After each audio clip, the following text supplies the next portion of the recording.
Right, YouTube, Shadow King Naldru, and after many days of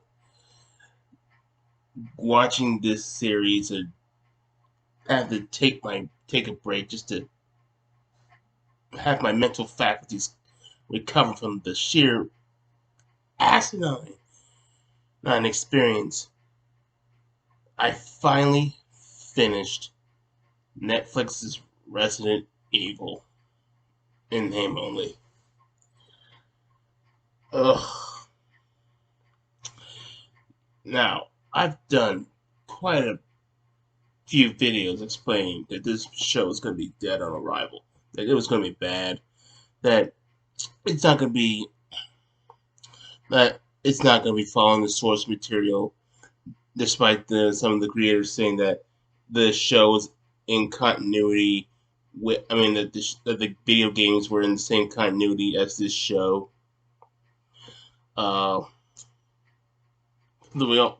any real Resident Evil fan knew that was a lie. Um, that it felt more like a CW show that's going to insert its SJW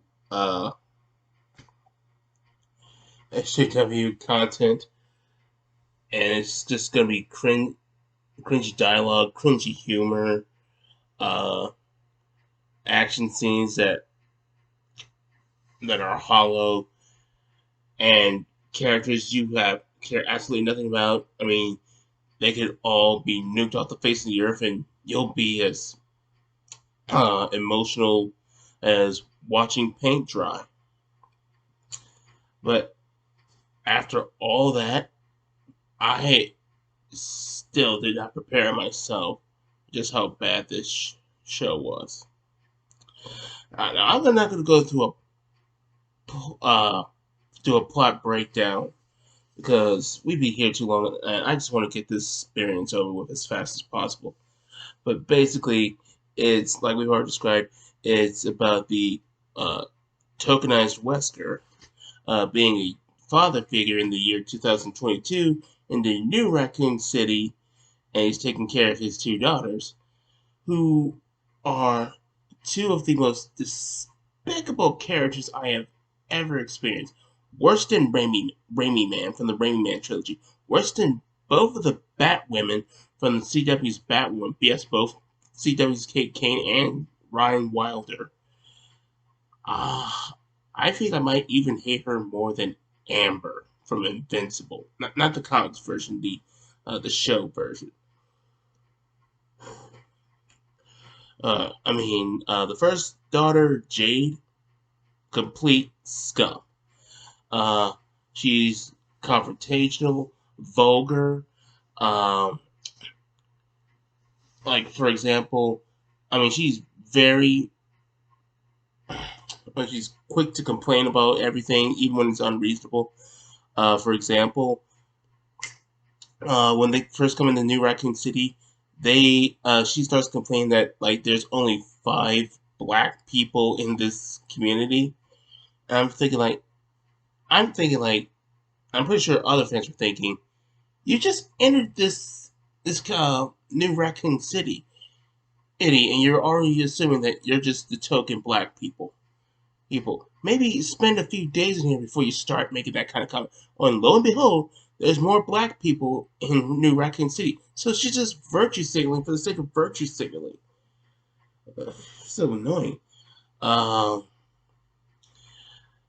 and she's constantly getting into fights, and I don't, and making decisions that end up making things worse for both her and her sister. The sister's not much better off, because how's the best to describe her? She's just like she's the lesser of the two evils, but she's not all that likable. Um, she's got similar teen angst, dealing with bullies. One girl's bullying her, thinking she's a freak. Uh, and her sister beats her up for it and all that. Then, because she's a vegan and uh, pro animal rights, even goes as far as having sympathy towards the PETA cause. There's one point where she decides to break into Umbrella to get evidence of them doing experiments on animals, and that's how she ends up getting infected by a Cerberus dog. And believe it or not, this stupidity is the driving force through a lot of the show. And yeah, if it feels like I'm not making much, I'll explain much. Just because, despite this being 8 episodes, I was really, really disinterested in what was going on. It's just more teen angst than going to the zombie apocalypse and following Jade's survival, try to fix this whole situation, whatever. And if you're wondering, do they do any nostalgia bait? And yes, they do nostalgia bait in this show. They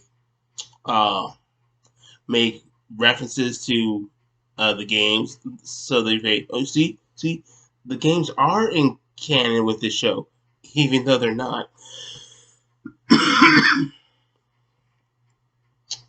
And like we get a reference to Lisa Trevor from the Resident Evil 1 remake. We get some mention of the Arklay Mansion. The new CEO is the lesbian daughter of James Marcus, one of the founders of Umbrella. Yeah, and apparently she's basically the main antagonist. You figure it'd be Wesker who's supposed to be the main antagonist because he's basically the main antagonist of the Resident Evil series, at the very least the first 5 main Resident Evil games, arguably. But no, it's James Marcus's daughter. Who's basically like this typical CW villain, full of herself, manipulative.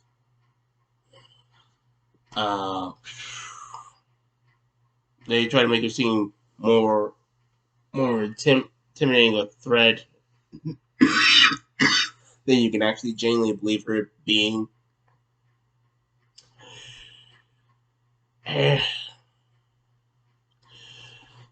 And I'm sure a lot of you are wondering, how did Wesker survive the events of Resident Evil 5, where he was put in a volcano and shot by 2 rocket launchers by Chris Redfield and Sheva?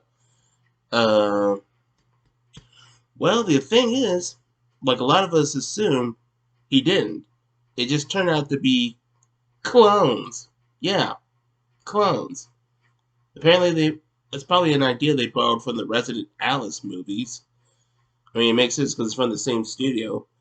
And it's not the only thing they seem to have borrowed from the Resident Alice movies. But yeah, there's a bunch of Wesker clones. Yeah, Good Dad Wesker clone. This other Wesker clone that's doesn't seem as bright as the others, but I wouldn't say he's stupid. He's just more relaxed and just seems mild, about average intelligence. And then we get real Wesker, who you guys see what it looks like on the internet. But they got the real Wesker for like a brief cameo before he leaves to go off. I guess it's soon to do the events between Resident Evil 4 and 5. And he basically looks like Wesley Snipes' Blade. It's with his getup. We turned out Wesker into Blade. What a joke. Oh yeah.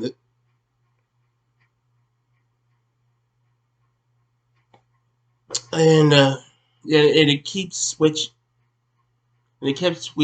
between 2022 and 2036 timeline.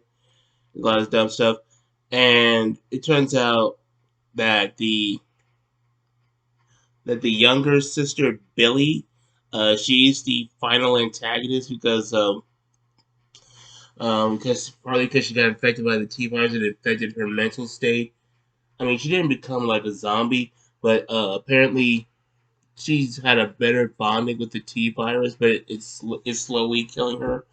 While her sister, I'm not sure she has any T virus cells in her. Um, but if she did, they'd probably say that she could perfectly bond with it, much like with Alice. I mean, I'm surprised they didn't just try to give her superpowers too. And you're probably wondering, does clone Wesker have the same powers that real Wesker does? And no, he doesn't. Apparently, Wesker didn't make his clones with superpowers. I mean, I guess that kind of makes sense because he didn't want them trying uh, to turn on him because he's not exactly the best boss to be working with. But no, this guy's for all intents and purposes average in physical abilities.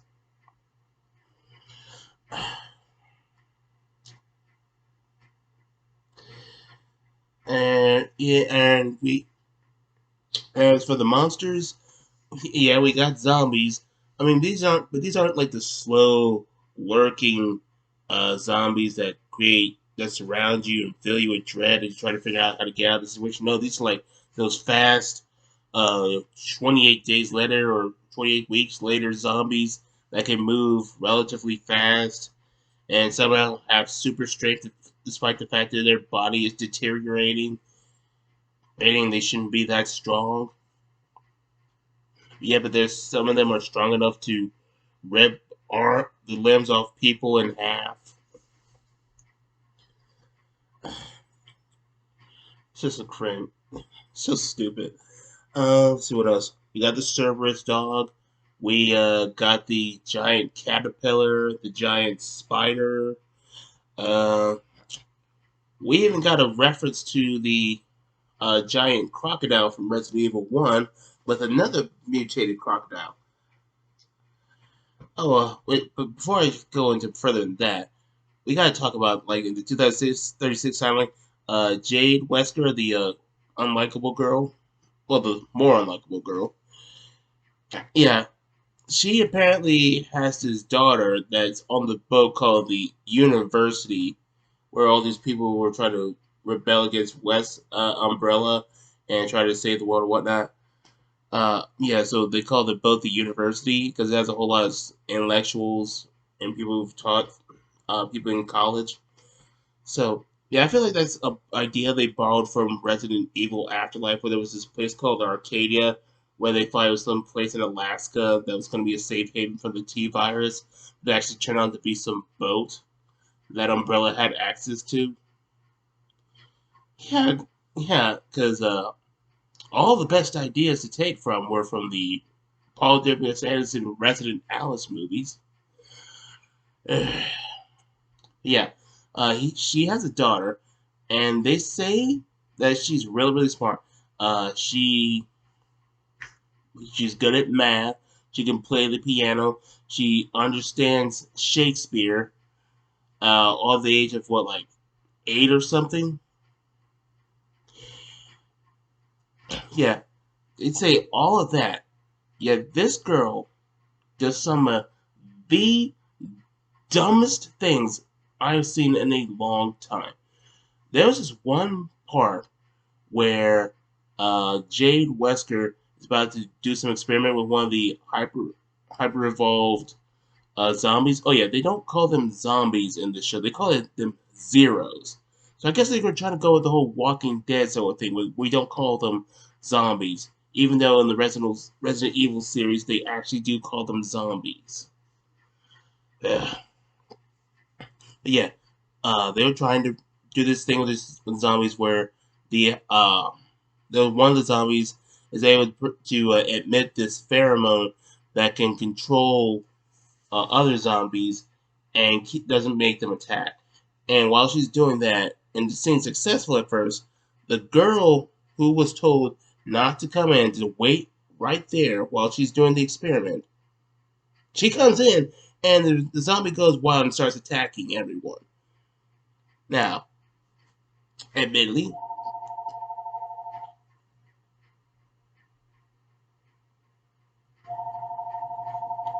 sorry about that. Okay, well, that's over.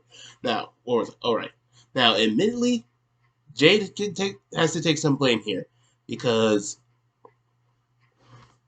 uh, she allowed her daughter to be near the lab where she could be potentially in danger, and she should know that children are not the best at obeying their parents. Yeah, part of the blame goes to her, but it's the girl's fault as well. Because she should have enough common sense to know that, hey, I told you not to do this. This could be dangerous. Stay right here. But she does it anyway. So, despite this girl being extremely intelligent, she seems to be severely lacking in common sense. And because of this, one of her crewmates ends up dying, getting bit by the zombies. But that's not the only dumb thing. Is that when Umbrella captures them, and one thing led to another, and the Jade and her I want to say husband, Arjun. I think that's what his name was, but I'm not sure they're married because they said that her daughter wasn't the daughter of Arjun, so he's just like the adoptive father. But so let's just say lover.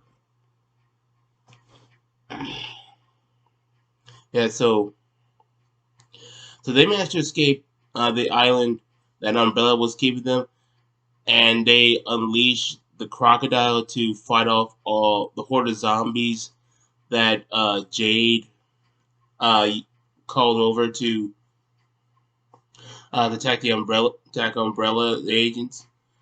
But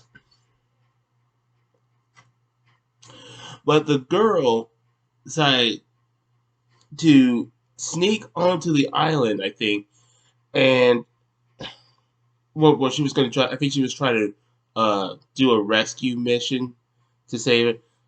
So all this could have been a lot. A good chunk of that final episode could have been avoided if the girl just used common sense and stayed on the ship where it was safe. But no, she had to act like a hero and not only put herself in danger, but her mother and her father. Ah, but yeah, which the whole thing ends up, I think, with the father being killed and the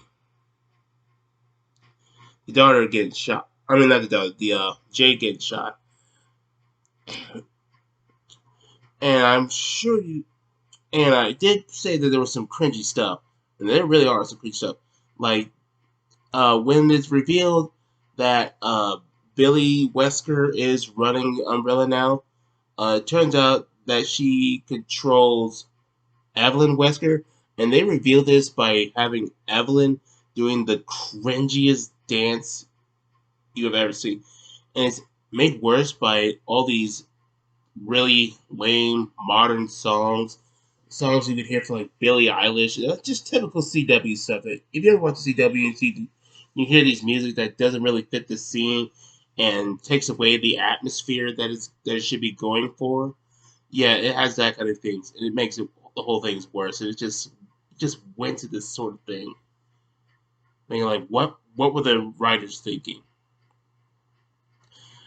Um, and then we had this one bit where the crocodile approaches the girl, and you think it's going to eat her, but it turns out it doesn't. So I guess that Jade must have been experimented on, and that's why, or the crocodile was programmed not to harm Jade or any of her comments, including her daughter. So yeah, it was like the cheesiest moment before Billy had the helicopter's missile that missed the crocodile to death. So yeah, yeah, that was pretty stupid. And I mean, I know I'm being a bit scattered brained here with all this, but I just really just talk about things that I noticed and things I thought were really, really stupid and cringe. But oh yeah, yeah, they also tried to tease the tyrant. Like in a few episodes, they show a few shots of the tyrant. So I think they're trying. I think they think they're gonna get a season two, and the tyrant's gonna be one of the main antagonists. So yeah, they actually it really is adorable thinking that they're gonna get a season two. I mean, they'd have to be like pre Discovery bought CW levels of stupid to think that they're gonna get a season two, and if Netflix actually gives them season two, then they really are that dense. But oh no, yeah, this was awful. Another failed adaptation of the Resident Evil series. Like I was saying, all they had to do was take the story that was made by the games and adapt them to live action as closely as possible. The closest we got with Resident Evil Welcome to Raccoon City, and they botched it up because they tried to mix the first and second game story and made it really cheap, changed the characters, changed a few things that didn't make it that wouldn't didn't need to be changed. So it was kind of a mess. But honestly, from an adaptation standpoint, that was the best we got, and that's not good enough. So yeah, if we ever get announcements for a live action Resident Evil adaptation, that's ah, the best thing I can say is to be cautiously pessimistic, because now Hollywood, Netflix, whatever, they gotta earn our trust back. Because I don't think Constantine Films is worthy enough to do Resident Evil products, because they've had 20 years to do a good Resident Evil adaptation, and they failed every time. So maybe it's time we give it to the hands of a new studio who will actually take the source material seriously and do it faithfully as possible. But yeah, those were all my thoughts on this travesty of a show. Thank God it's all that is practically over. Hopefully, I will never have to talk about this show ever again. But you guys, tell me in the comment section down below. Are you are you just as baffled by how awful this show is, or do you see some redeeming qualities for some reason? Let me know in the comment section down below. I'll catch you mortals later.